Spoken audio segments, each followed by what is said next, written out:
Attention, this is your 1 minute warning. Please go to class. Attention, this is your 1 minute warning. Please go to class. All right, so what is the process and purpose of reading? Process of reading consists of recognizing each word, understanding the meaning of each word, and fluency. Purpose of reading is to learn and understand words and what they mean via text. You learn new information when you read, whether it's how you do something through written instruction or about a topic you never knew about before, like why is the sky blue and the grass is green. What role do morphology and contextual analysis have on vocabulary development? First, morphology is the study of meaningful units of language and how they are combined in words. To me, this basically means that it breaks down words into their prefix and suffix and then finds the meaning of those pieces of words, of the word. Contextual analysis is the process of breaking down a complex topic into smaller components to understand it better. Morphology and contextual analysis are pretty much the same thing, except one is the breakdown of the word and the other is a breakdown of a topic.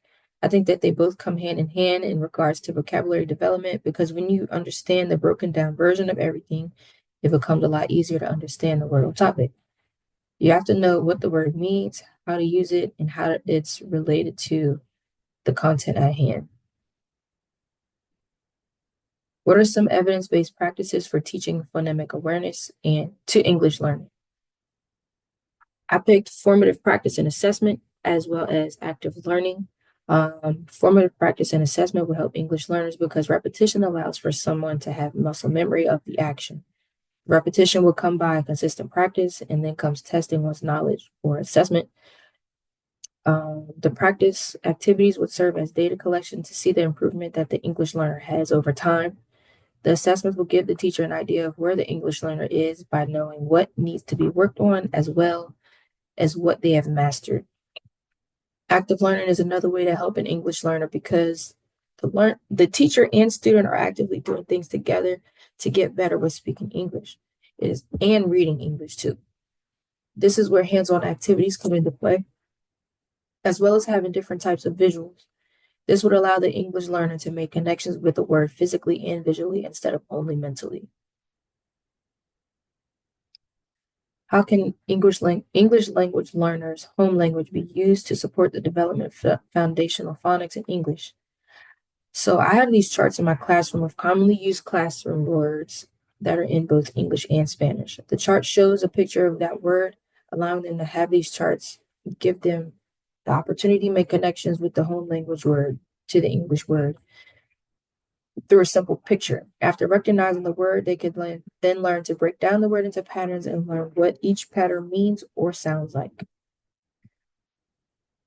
5. Components needed for comprehension, including well-developed language, higher order thinking processes, and self-correction. So the components needed for comprehension first are phonemic awareness, which is the ability to identify, manipulate, and distinguish individual sounds in spoken words. 2. Phonics. It refers to relationships between letters and sounds in language. 3. Fluency. It refers to the ability to read text accurately, quickly, and with proper expression. 4. Vocabulary refers to the words students must know to communicate effectively through reading and writing and talking to. And 5. Comprehension, which is the ability to understand and make meaning from what has been read. As far as well-developed language, this includes vocabulary practice, phonics, and phonemics. Higher order thinking processes includes comprehension, background knowledge, analyzing, and summarizing. And self-correction includes asking questions that confuse or misunderstanding, reading passages, notes as needed, understanding your mistakes, and learning how to fix it. How can evidence-based practices improve comprehension with English language learners, including those reading difficulties and dyslexia? Dyslexia and reading difficulties can be helped tremendously by utilizing evidence-based practices. The two that I spoke on in the previous question were formative practice and assessment and active learning. I think that Both formative practice and assessments, as well as active learning, could greatly improve comprehension as a whole for English language learners because it can be done successfully in many different ways to best fit the English language learner individually. Practice and repetition is huge when it comes to learning new things, and after the practice and repetition comes the assessment. This is how English language learners would measure their learning based on how they have improved over time. Um, I'll be posting my references inside of my submission box. But yeah, that's it.